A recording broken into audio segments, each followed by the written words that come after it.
Mari kita sembah Tuhan. Supaya hidupku memancarkan terang-Mu, memancarkan kasih-Mu. Ya Tuhan, kami perlu Engkau, kami mau hadirat-Mu selalu ada dalam hidupku, ya Tuhan.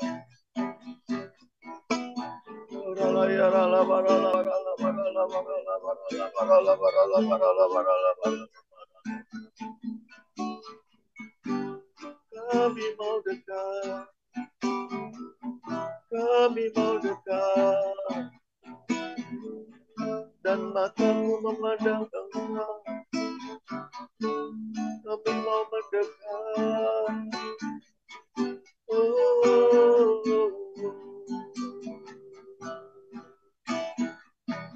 Mari setiap kita menyembah Tuhan.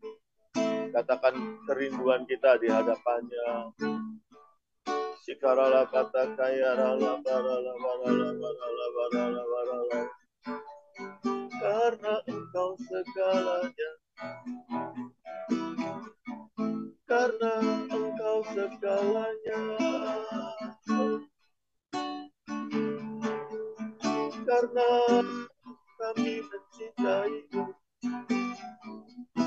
lebih dari segalanya.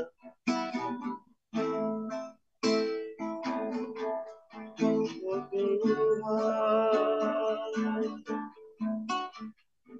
Mari sebelum belajar malam hari, kita katakan sesuatu kepada Bapa di surga.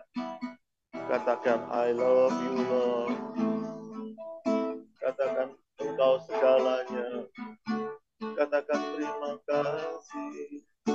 Engkau baik.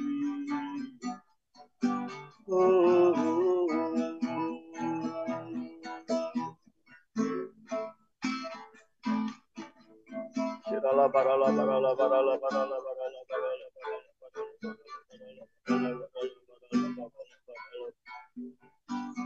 Shirala barala barala barala barala barala barala.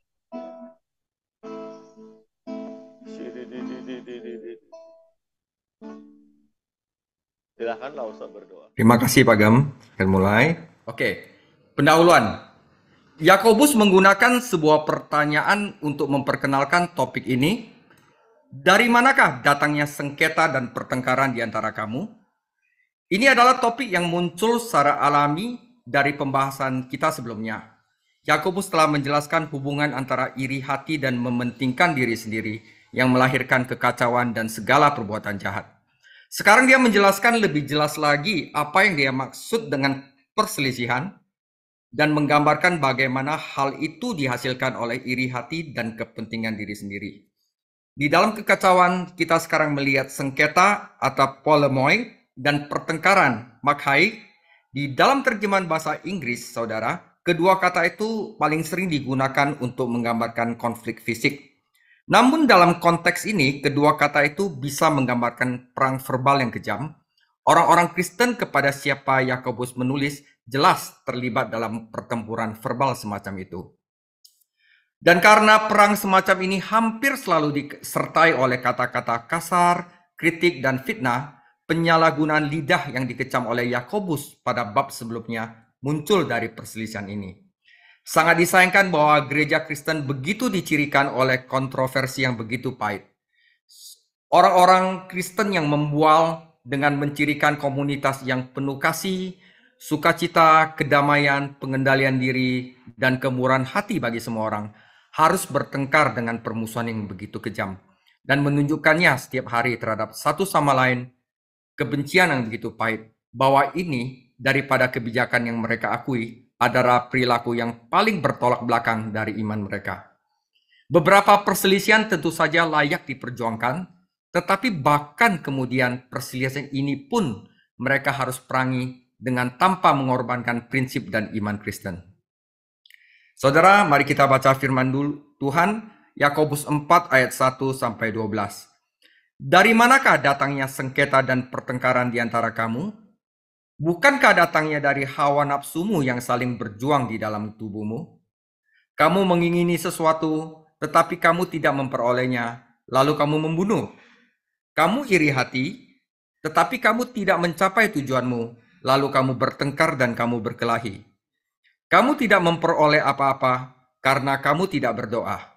Atau kamu berdoa juga, tetapi kamu tidak menerima apa-apa karena kamu salah berdoa.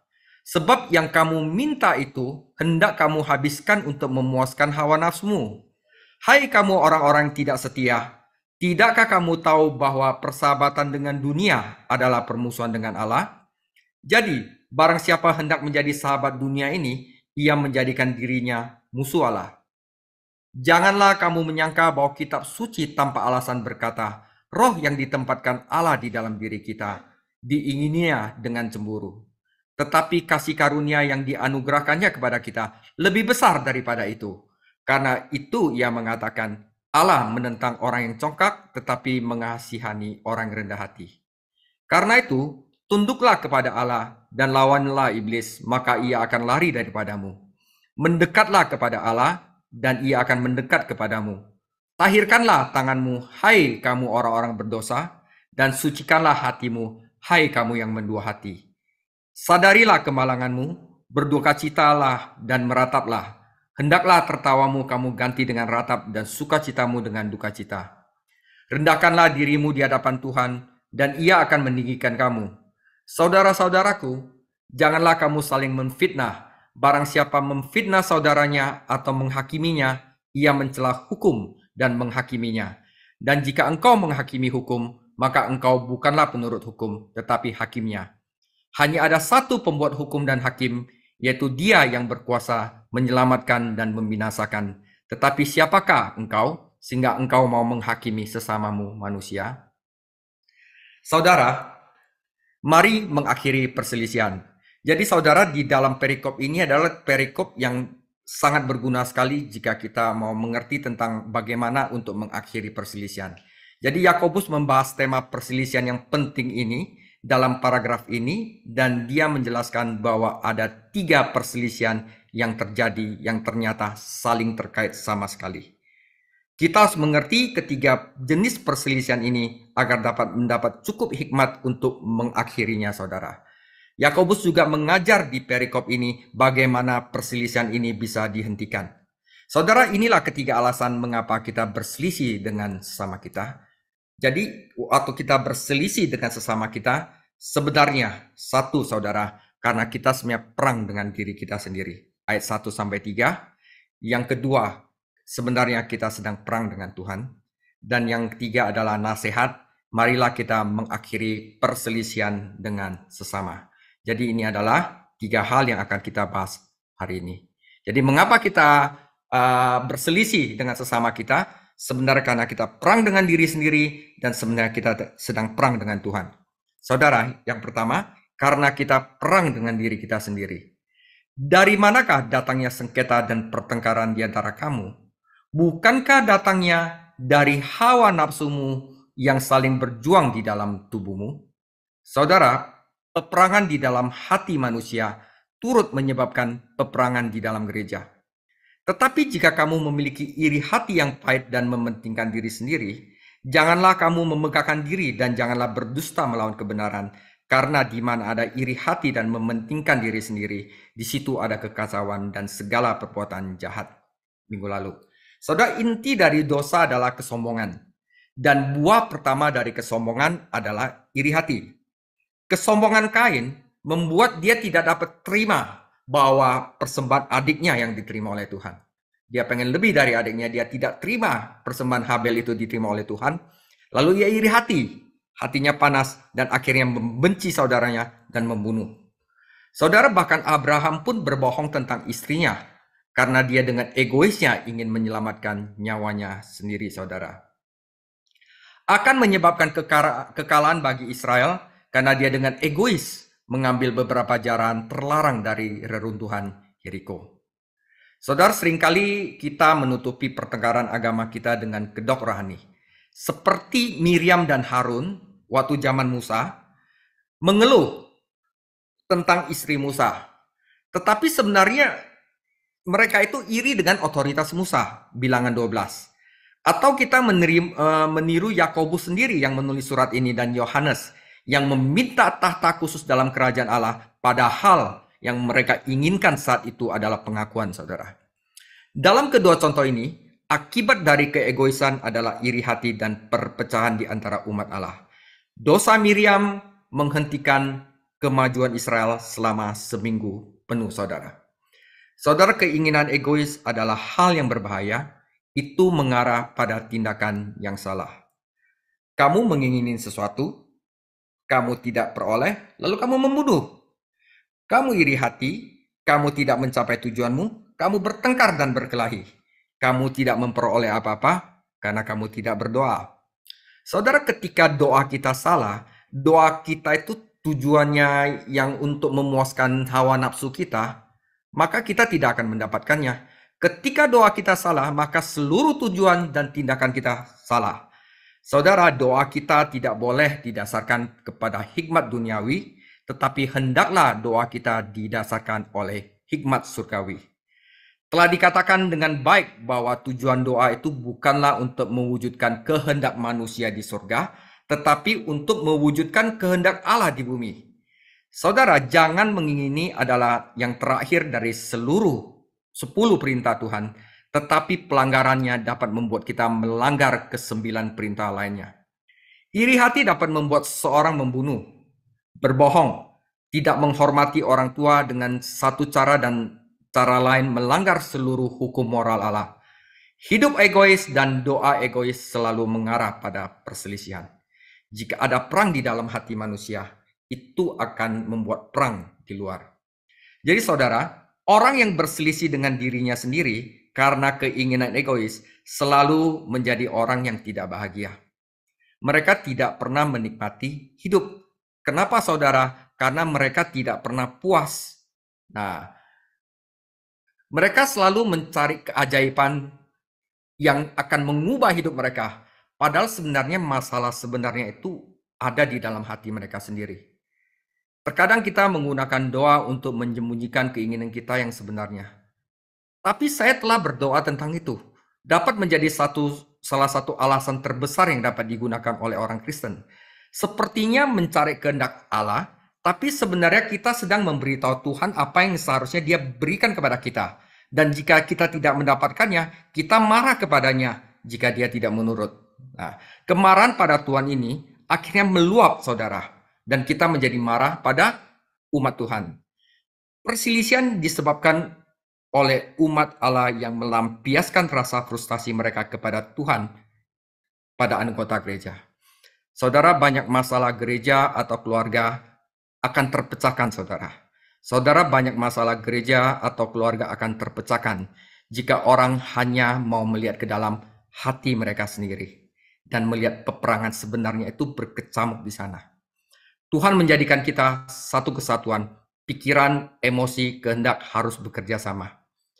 Yakobus menyatakan bahwa alasan kita berperang dengan sesama kita adalah sebenarnya kita telah berperang dengan diri sendiri. Itu hal yang pertama, saudara. Hal yang kedua, sebenarnya kita sedang berperang dengan Allah. Ayat 4-10. Hai kamu orang-orang yang tidak setia, tidakkah kamu tahu bahwa persahabatan dengan dunia adalah permusuhan dengan Allah? Jadi barang siapa hendak menjadi sahabat dunia ini, ia menjadikan dirinya musuh Allah. Janganlah kamu menyangka bahwa kitab suci tanpa alasan berkata, roh yang ditempatkan Allah di dalam diri kita diingininya dengan cemburu.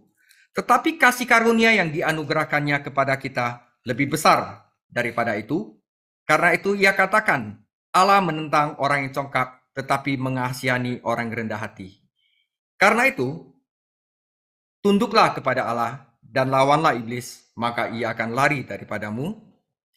Mendekatlah kepada Allah, dan ia akan mendekat kepadamu.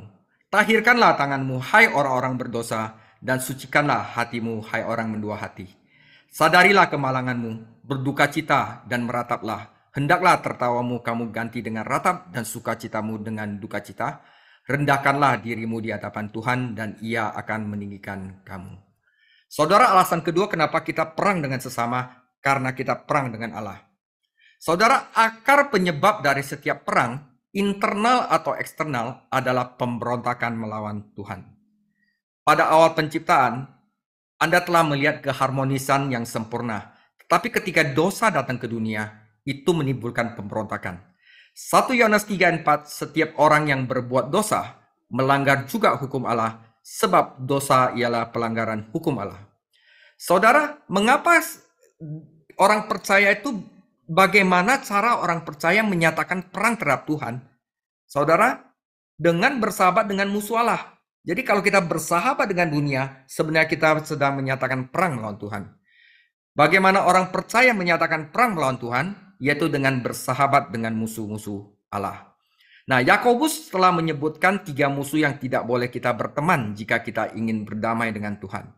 Pertama adalah dunia. Yang dimaksud dengan dunia tentu saja adalah masyarakat sistem manusia yang terpisah dari Allah. Seluruh sistem dalam masyarakat kita adalah anti Kristus dan anti Tuhan. Abraham adalah sahabat Allah. Lot adalah sahabat dunia. Lot berakhir dengan perang. Abraham harus menyelamatkannya. Setiap orang Kristen terlibat dengan dunia secara bertahap. Jika dia bersahabat dengan dunia, seperti yang saya tunjukkan di dalam bab 4 pelajaran ini. Pertama, kita akan bersahabat dulu dengan dunia. Hal itu mengakibatkan kita diakui oleh dunia, sehingga bidang kehidupan kita memenuhi persetujuan dengan dunia.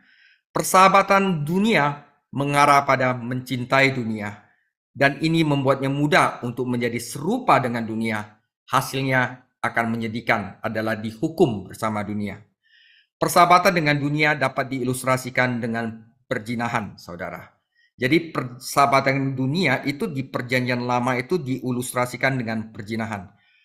Orang-orang percaya adalah mempelai Kristus dan harus setia kepada Kristus.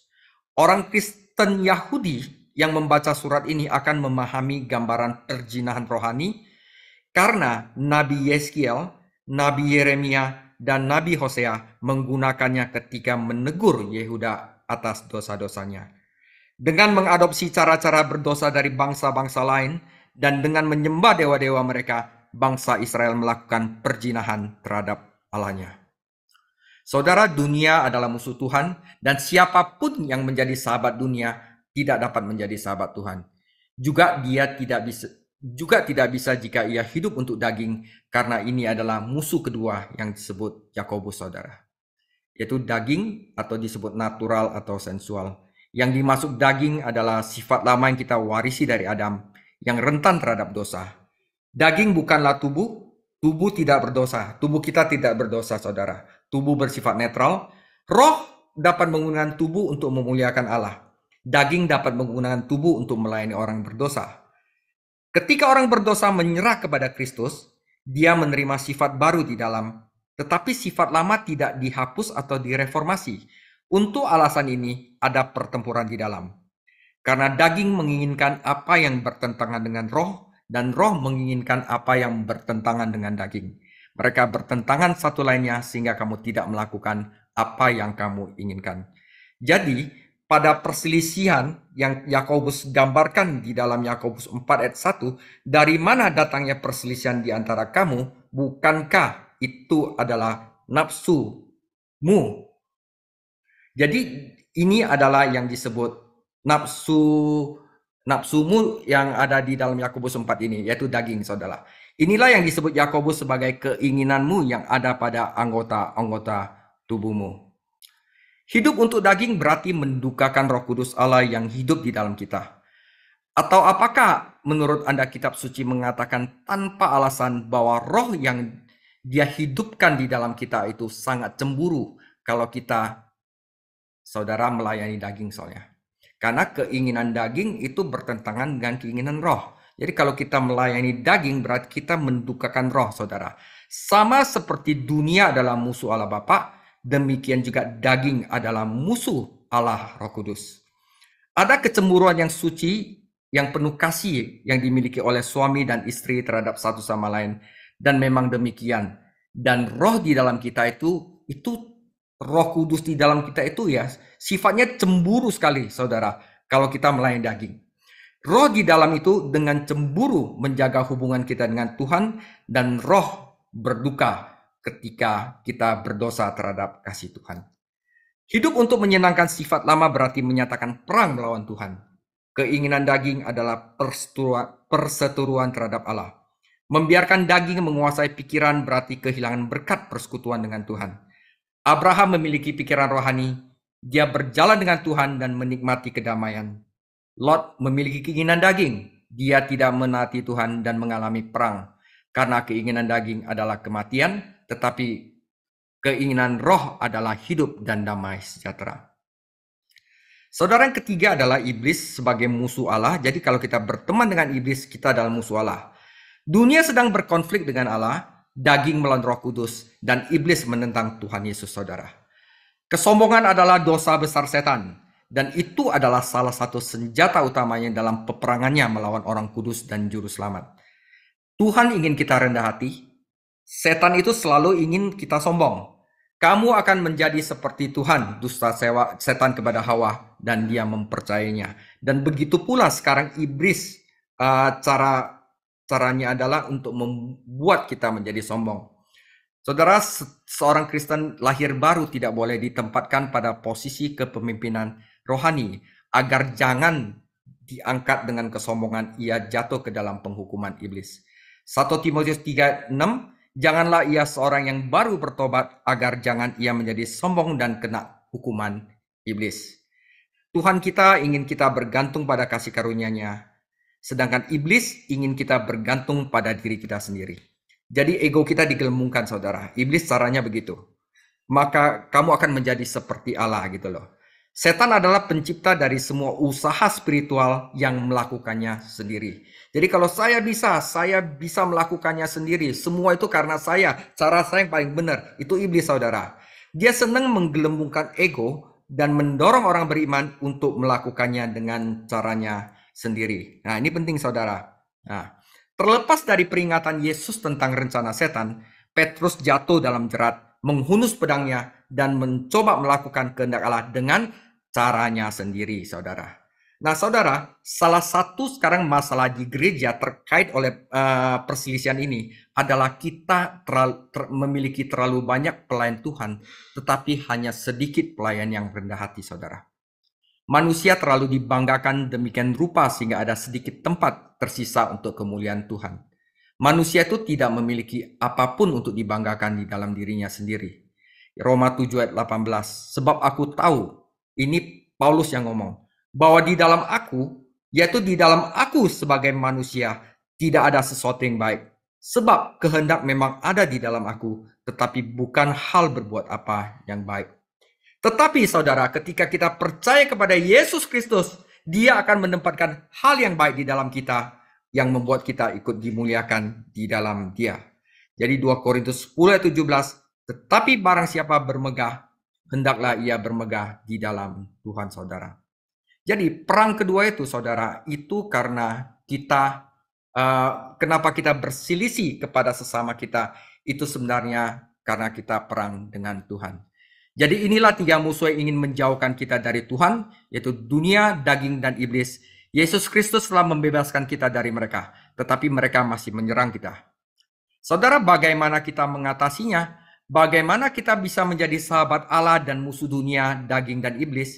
Saudara, di sini penting sekali, Yakobus memberikan kita 3 instruksi, 3 cara untuk diikuti jika kita ingin menikmati perdamaian daripada perselisihan.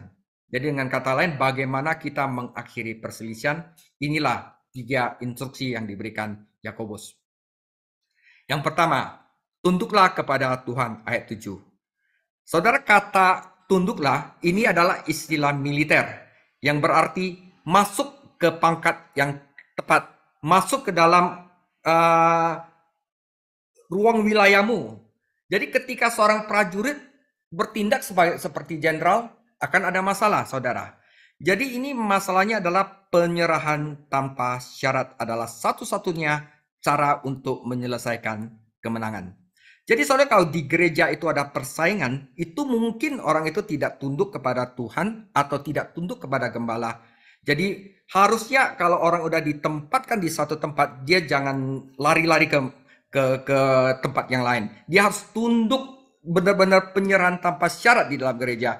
Itu adalah salah satu cara untuk tidak ada perpecahan di dalam gereja, tidak ada perselisihan, saudara.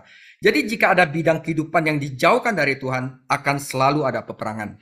Ini menjelaskan mengapa orang Kristen yang tidak berkomitmen dengan Tuhan tidak dapat hidup damai dengan diri mereka sendiri atau dengan orang lain. Jadi saudara, jangan berikan tempat kepada iblis. Paulus memperingatkannya di dalam Efesus 4 ayat 27. Jadi arti tunduklah kepada Tuhan itu kita tunduk pada tempat kita seperti prajurit yang benar-benar masuk ke dalam pangkatnya sendiri, saudara. Nah, setan membutuhkan pijakan dalam hidup kita jika dia akan berperang melawan Tuhan, dan kadang-kadang kita memberinya pijakan itu. Cara untuk melawan iblis adalah dengan tunduk kepada Tuhan. Setelah Raja Daud berzina dengan Batseba dan membunuh suaminya, dia menyembunyikan dosanya hampir setahun. Ada perang antara dia dengan Tuhan, dan Daud telah menyatakannya. Baca Mazmur 32 dan 51 untuk menemukan harga yang mahal yang dibayar Daud untuk berperang melawan Tuhan. Ketika akhirnya dia tunduk kepada Tuhan, Daud mengalami kedamaian dan sukacita. Ini juga dicatat di dalam Mazmur 32 dan 51. Saudara, ketundukan adalah tindakan kehendak. Ini mengatakan, bukan kehendakku, tetapi kehendakmu yang terjadi. Dengan itu, saudara, kita akan damai sejahtera dan kita tidak ingin berselisih dengan orang lain. Cara kedua agar kita untuk menghentikan peperangan adalah mendekatlah kepada Allah. Saudara, apa arti mendekatlah kepada Allah? Bagaimana kita melakukan ini? Dengan mengakui dosa-dosa kita dan meminta penyuciannya. Karena di sini dikatakan, bersihkanlah tanganmu, hai orang berdosa, dan sucikanlah hatimu, hai orang yang mendua hati, saudara. Jadi kata Yunani yang diterjemahkan menyucikan, artinya ini, saudara, bertekad untuk setia. Jadi selain kita masuk ke dalam pangkat kita harus bertekad untuk setia. Ini kebalikan dengan gagasan perzinahan rohani yang di dalam Yakobus 4 ayat 4, saudara. Sekali Yesus dan bertekad untuk melayani Yesus, selama-lamanya kita bertekad untuk setia dan tidak lihat kiri kanan, saudara. Jadi di sini ada disebut orang mendua hati itu tidak akan tenang dalam hidupnya. Nah, saudara, A.W. Tozer menulis sebuah esai yang mendalam di salah satu bukunya yang berjudul Nearness is Likeness. Kedekatan akan menjadi keserupaan, saudara. Jadi kalau kita mendekat kepada Kristus, kita akan menjadi serupa dengan Kristus. Jadi dia mengatakan bahwa semakin dekat kita dengan Tuhan Yesus, maka kita akan menjadi serupa dengan Tuhan Yesus. Bagaimana caranya kita mendekat kepada Tuhan Yesus, saudara?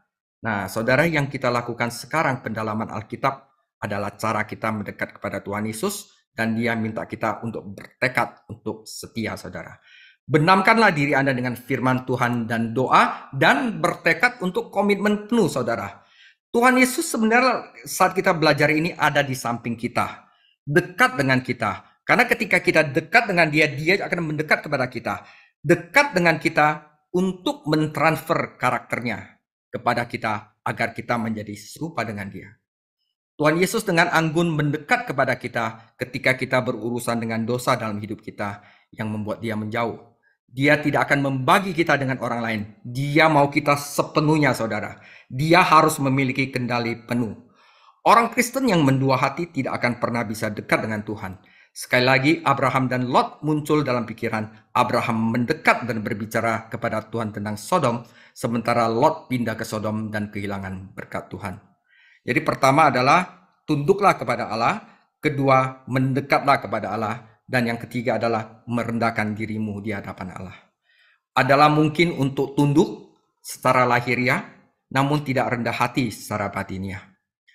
Allah membenci dosa kesombongan, dan dia akan menghajar orang-orang percaya yang sombong sampai dia direndahkan. Saudara, kita cenderung meremehkan dosa. Kadang-kadang udah terlalu tidak dianggap penting banget dosa gitu loh. Jadi bahkan menertawakannya. Tetapi dosa itu serius, saudara, dan salah satu tanda kerendahan hati yang sejati adalah kita harus benar-benar menghadapi keseriusan dosa dan mengatasi ketidaktaatan kita. Ada 3 ayat di sini, Mazmur 51 ayat 17. Korban sembelihan kepada Allah adalah jiwa yang hancur, hati yang patah dan remuk. Tidak akan kau pandang hina, ya Allah. Yesaya 66 ayat 2, bukankah tanganku yang membuat semuanya ini, sehingga semuanya ini terjadi? Demikianlah firman Tuhan. Tetapi kepada orang inilah aku memandang, kepada orang yang tertindas dan patah semangatnya, dan yang gentar kepada firmanku. Mazmur 34 ayat 18, Tuhan itu dekat kepada orang-orang yang patah hati, dan ia menyelamatkan orang-orang yang remuk jiwanya. Saudara, akhirnya kita sudah tahu bahwa perselisihan terhadap sesama itu diakibatkan karena kita berselisih dengan diri sendiri dan juga berselisih dengan Allah. Nah, akhirnya Yakobus memberikan nasihat, marilah kita mengakhiri perselisihan. Karena itu di dalam Yakobus 4 ayat 11-12, saudara-saudaraku, janganlah kamu saling memfitnah. Barang siapa memfitnah saudaranya atau menghakiminya, ia mencela hukum dan menghakiminya. Dan jika engkau menghakimi hukum, maka engkau bukanlah penurut hukum, tetapi hakimnya. Hanya ada satu pembuat hukum dan hakim, yaitu Dia yang berkuasa menyelamatkan dan membinasakan. Tetapi siapakah engkau sehingga engkau mau menghakimi sesamamu manusia? Saudara, marilah kita mengakhiri perselisihan. Mazmur 133 ayat 1. Lihatlah betapa baik dan indahnya saudara-saudara tinggal bersama di dalam persatuan. Saudara-saudara seiman tentunya harus hidup bersama dalam kasih dan keharmonisan. Namun seringkali tidak, saudara. Di dalam Alkitab, Lot menyebabkan pertengkaran dengan pamannya Abraham. Absalom menciptakan perang dengan ayahnya Daud. Bahkan para murid menciptakan masalah bagi Tuhan Yesus ketika mereka berdebat tentang siapa yang terbesar di dalam kerajaan Allah. Saudara, ketika kita memeriksa beberapa kasus di gereja mula-mula, Anda menemukan bahwa banyak orang gereja pada saat itu juga tidak memiliki ketidaksepakatan. Anggota jemaat Korintus bersaing satu sama lain dalam pertemuan ibadah, bahkan saling menggugat di dalam pengadilan. Orang-orang percaya Galatia saling menggigit dan melahap satu sama lain. Paulus harus menasihati orang-orang Efesus untuk memupuk kesatuan rohani. Dan bahkan gerejanya yang tercinta di Filipi memiliki masalah. Dua wanita tidak dapat akur satu sama lain. Saudara, Yakobus menyebutkan beberapa perselisihan di antara anggota gereja yang ditulis dalam Yakobus ini. Perselisihan karena status sosial. Ini adalah persaingan kuno antara si kaya dan si miskin. Orang kaya mendapatkan perhatian, orang miskin diabaikan, orang kaya dimuliakan, orang miskin dihina. Betapa tragisnya ketika gereja lokal bingung nilai-nilainya dan melayani orang kaya sementara mereka mengabaikan atau bahkan menolak orang miskin. Jika persekutuan dalam gereja bergantung pada hal-hal lahiriah seperti pakaian dan status ekonomi, maka gereja berada di luar kehendak Allah dan akan menyebabkan persaingan, saudara. Kedua, pertengkaran jabatan. Rupanya orang-orang percaya yang disurvei oleh Yakobus berperang satu sama lain untuk memperebutkan posisi di gereja. Ketika mereka mempelajari firman, hasilnya bukanlah karakter, tetapi perselisihan dan pertengkaran. Setiap orang berpikir bahwa ide-idenya adalah satu-satunya ide yang benar, dan caranya adalah satu-satunya cara yang benar. Ambisi egois mengatur pertemuan mereka, bukan ketundukan spiritual kepada firman Tuhan. Dan yang terakhir ini peperangan lidah. Orang-orang gereja pada zaman Yakobus juga berbicara jahat satu sama lain dan menghakimi satu sama lainnya. Orang Kristen harus mengatakan kebenaran dalam kasih. Mereka tidak boleh berbicara jahat dalam semangat persaingan dan kritik, saudara. Nah, saudara, ini penting. Saudara, jika Anda menemukan kebenaran tentang saudara Anda yang kalau Anda katakan akan merugikan mereka, sebaiknya kita harus menutupinya dengan kasih, saudara, dan berdoa untuknya agar dia tidak mengulangi lagi. Jika dia telah berbuat dosa, maka kita harus dengan lembut pergi kepadanya dan secara pribadi dan berusaha memenangkan dia kembali. Itu adalah cara yang benar, saudara. Yakobus kadang-kadang memang tidak melarang kita untuk menggunakan cara untuk menilai seseorang. Kita boleh menilai seseorang, tetapi tidak boleh menghakimi seseorang. Orang Kristen memang perlu daya pengamatan. Kita bisa tahu orang ini bagaimana. Tetapi mereka tidak boleh bertindak seperti Allah dalam menghakimi. Pertama-tama kita harus memeriksa kehidupan kita sendiri dan mencoba membantu orang lain. Kita tidak pernah mengetahui semua fakta dalam sebuah kasus. Saudara, kalau misalnya ada gosip, oh orang ini sama ini bagaimana, atau keluarganya bagaimana, saudara. Saudara, kita tidak pernah mengetahui semua fakta dalam sebuah kasus, dan kita juga tentu saja tidak pernah tahu motivasi yang bekerja di dalam hati manusia. Berbicara jahat tentang seorang saudara dan menghakimi seorang saudara berdasarkan asumsi, bukti parsial, dan mungkin motif yang tidak baik, saudara berarti berdosa terhadapnya dan juga berdosa terhadap Tuhan. Saudara, kita tidak dipanggil untuk menjadi hakim. Tuhan Yesus adalah satu-satunya hakim. Dia sabar dan pengertian. Dia mengetahui segalanya, bahkan yang terdalam di hati manusia, saudara. Penghakimannya akan adil dan suci. Kita dapat menyerahkan masalah ini kepadanya. Sangat disayangkan bahwa orang-orang kudus berperang satu sama lain. Pemimpin melawan pemimpin, gereja melawan gereja, persekutuan melawan persekutuan. Saudara, dunia luar akan tertawa menyaksikan perang antara orang Kristen dan berkata, lihatlah betapa mereka saling membenci. Tidak heran Yesus berdoa, Yohanes 17 ayat 21, supaya mereka semua menjadi satu, sama seperti Engkau ya Bapa, di dalam aku dan aku di dalam Engkau, agar mereka juga di dalam kita, supaya dunia percaya bahwa Engkaulah yang mengutus aku, saudara. Saudara, sebagai penutup, saudara, mengapa kita berperang satu sama lainnya? Kita ini milik keluarga yang sama. Kita mempercayai juru selamat Tuhan Yesus yang sama. Kita didiami oleh Roh Kudus yang sama. Namun mengapa kita saling berselisih? Ya, satu saudara, karena kita berperang dengan diri sendiri, yaitu keinginan yang salah, yaitu keinginan yang didasarkan kepada egoisan dan iri hati. Karena kita berperang dengan Allah sendiri, yaitu dengan cara bersahabat dengan musuh Allah, yaitu dunia, daging, dan iblis. Saudara, bagaimana kita dapat mengakhiri perselisihan? Pertama, tunduklah kepada Allah. Yang kedua, mendekatlah kepada Allah. Dan yang ketiga, rendahkanlah hatimu kepada Allah. Saudara-saudaraku, marilah kita mengakhiri perselisihan. Demikian sharing singkat saya. Tuhan Yesus memberkati. 2 minggu lagi kita akan bahas ketika orang percaya berada di luar kehendak Allah. Kita sembah Tuhan. Haleluya. Hanya Engkau bagian kami. Tetaplah Allah. Oh, warisan kami. Hanya Engkau yang kami miliki. Hanya Engkau yang kami cintai. Hanya Engkau yang kami ingini. Haleluya. Bapa, lawat setiap kami, jamah setiap kami.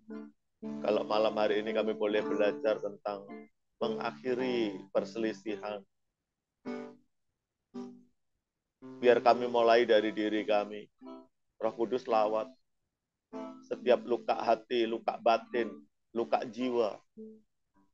Pulihkan Tuhan. Oleh bilur-bilur Yesus, sakit penyakit kami disembuhkan. Dalam nama Yesus, hati yang terluka dibebat oleh darah Yesus disembuhkan. Sehingga kami menjadi pribadi-pribadi yang sudah dipulihkan oleh Tuhan. Pribadi-pribadi yang dipenuhi dengan kasih Tuhan. Terima kasih, terima kasih, terima kasih. Roh Kudus jamah, jamah, jamah, jamah. Tidak ada perkataan yang pahit yang keluar dari mulut kami. Tidak ada perkataan-perkataan yang tajam yang keluar dari mulut kami. Tidak ada perkataan-perkataan keluh kesah. Perkataan-perkataan yang sia-sia yang keluar dari mulut kami. Dari diri kami, dari hati kami, dari mulut kami keluar kata-kata yang membangun. Kata-kata yang baik, kata-kata yang menguatkan, kata-kata yang memberkati. Sebab dalam hati kami, dalam hidup kami, ada berkat Allah yang berlimpah-limpah. Ada kasih Allah yang telah memulihkan hidup kami. Terima kasih Tuhan, terima kasih, terima kasih. Dan kami berdoa, kalau masih ada pertengkaran di sekitar kami, dalam hidup kami, biar mulai malam hari ini kami belajar untuk kami meniadakan pertengkaran itu. Biar kami boleh berjalan dalam kerendahan hati. Terima kasih, terima kasih, terima kasih, terima kasih. Terima kasih, karena bagian kami hanya Engkau ya Tuhan. Bagian kami hanya Engkau. Asal ada hadirat-Mu dalam hidup kami. Asal menyenangkan hati-Mu. Biar Engkau berikan setiap kami kerelaan. Kerelaan.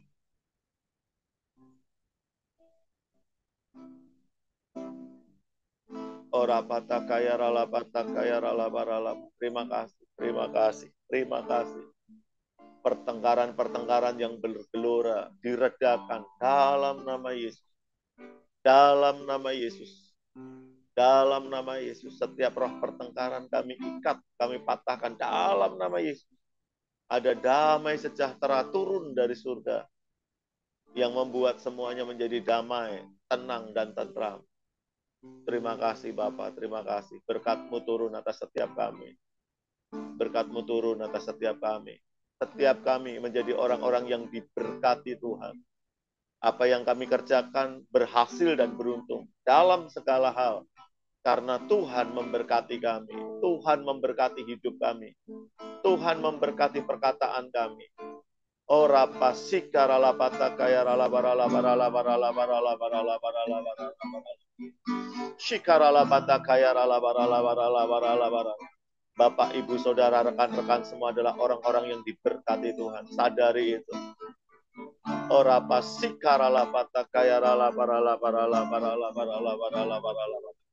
Terima kasih Tuhan, terima kasih. Dan kami mau akhiri kelas kami malam hari ini. Juga kami berdoa untuk Lause, untuk Pastor David yang sudah mengajar kami. Tuhan berkat-Mu turun. Berikan terus Tuhan, tambah-tambahkan hikmat marifat-Mu. Engkau memberkati Lause dengan kesehatan. Keluarganya Tuhan berkati. Pekerjaannya Tuhan berkati. Pelayanannya Tuhan berkati. Terima kasih Tuhan, terima kasih. Kami serahkan Lause ke dalam tangan kasih karunia-Mu. Dan kami mau akhiri kelas ini dengan berkat yang daripada Engkau. Mari Bapak Ibu Saudara kasih Tuhan Yesus Kristus, angkat kedua tanganmu depan Tuhan. Kekasih-kekasih Kristus, kita akhiri kelas kita malam hari ini. Terimalah berkat yang berlimpah-limpah, kemenangan demi kemenangan dari Allah Bapa kita di surga, anugerah yang sempurna di dalam anaknya Tuhan Yesus Kristus, dan persekutuan yang erat oleh Roh Kudus menyertai-Mu dari saat ini sampai Maranatha. Mari kita semua yang dikasihi dan diberkati oleh Tuhan Yesus Kristus, kita katakan, amin. Tuhan Yesus memberkati. God bless you all.